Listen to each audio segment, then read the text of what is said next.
Assalamualaikum warahmatullahi wabarakatuh.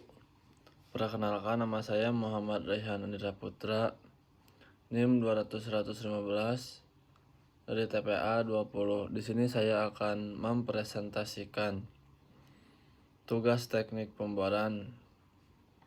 Materinya tentang operasi pemboran. Operasi pengeboran merupakan pekerjaan yang membutuhkan biaya besar atau padat modal, menggunakan teknologi tinggi dan beresiko tinggi. Para personel yang bekerja pada operasi pengeboran harus mempunyai pengetahuan yang baik juga tentang keselamatan kerja sehingga operasi pengeboran berjalan lancar dan kecelakaan kerja dapat dihindari. Yang pertama, pengertian operasi pengeboran adalah usaha secara teknis membuat lubang dengan aman sampai menembus lapisan formasi yang kaya akan minyak atau gas. Lubang tersebut kemudian dilapisi dengan casing dan disemen dengan maksud untuk menghubungkan lapisan formasi tersebut dengan permukaan bumi yang memungkinkan penambangan minyak atau gas secara komersial.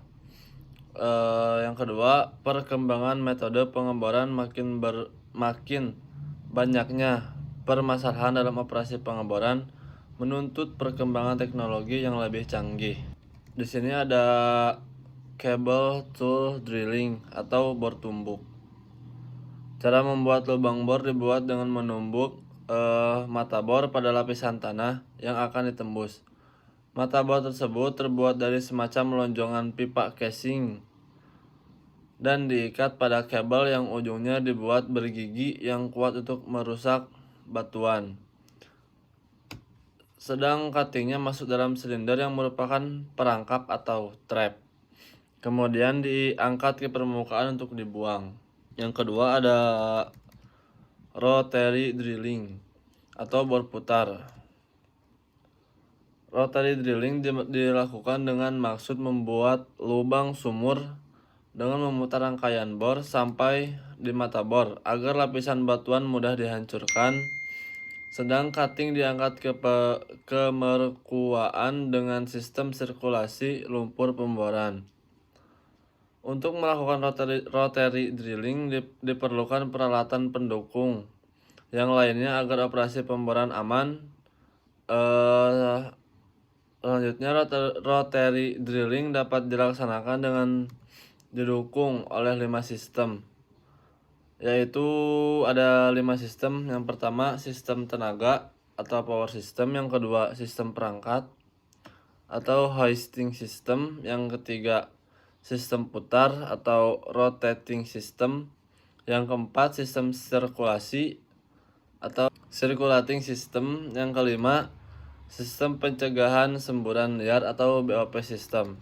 Di sini selanjutnya ada jenis-jenis pengeboran, yaitu ada pengeboran eksplorasi. Pengertiannya adalah untuk membuktikan adanya suatu cekungan mengandung minyak dan atau gas bumi. Sumur eksplorasi sering disebut sebagai sumur wildcat. Tujuan pengeboran eksplorasi adalah untuk mendapatkan data seakurat mungkin. Pada umumnya, pengeboran eksplorasi dilakukan pertama kali titik lokasinya berada di atas puncak suatu perangkap reservoir yang berbentuk anticline.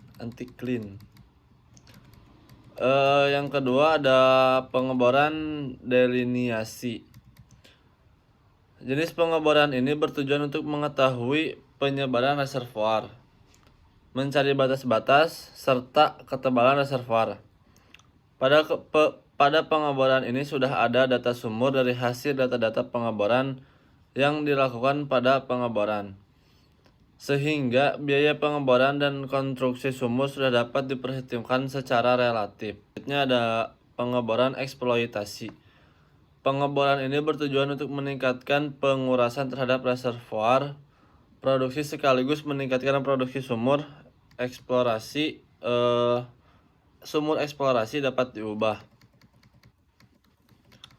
Di sini ada lokasi Jenis pengeboran ini didasarkan pada lokasi di mana pengeboran dilakukan berdasarkan letak dari titik lokasi. Pertama, pengeboran darat atau onshore. Pengeboran darat adalah semua kegiatan pengeboran yang titik lokasinya berada di daratan. Istilah lainnya adalah onshore drilling. Yang kedua, pengeboran lepas pantai atau offshore. Pengeboran lepas pantai adalah kegiatan pengeboran yang titik lokasinya berada di laut lepas pantai sampai perairan yang dalam. Akan tetapi, padat dimasukkan juga untuk pengeboran lepas pantai bila titik lokasinya berada pada lingkungan yang berair, seperti pengeboran di sungai, di rawa, dan di danau, namun dengan persyaratan kedalaman tertentu. Istilah lain untuk pengeboran lepas pantai adalah offshore drilling. Selanjutnya, berdasarkan bentuk lubang. Jenis pengeboran ini didasarkan pada bentuk lubang yang dibuat untuk dibentuk pada operasi pengeboran yang dilakukan berdasarkan bentuk lubangnya. Yang pertama ada pengeboran tegak atau strike hole drilling, atau juga bisa disebut vertical drilling. Pengeboran lurus disebut juga dengan pengeboran vertikal atau strike hole drilling. Artinya, pengeboran yang dilakukan mulai dari titik lokasi di permukaan lubang dipertahankan lurus vertikal sampai ke titik target. Pengeboran yang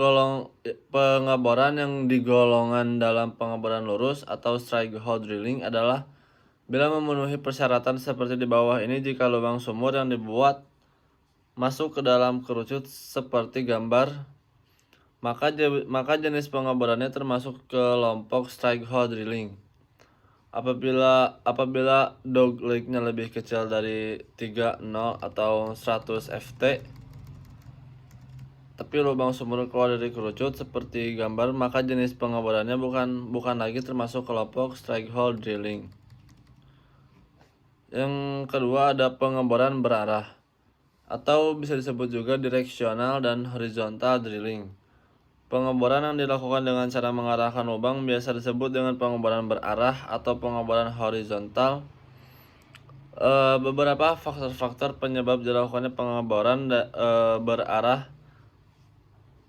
atau juga direction and horizontal drilling adalah geologi dan pertimbangan ekonomi.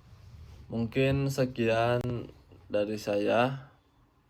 Mohon maaf bila ada kesalahan. Assalamualaikum warahmatullahi wabarakatuh. Udah sampai beres.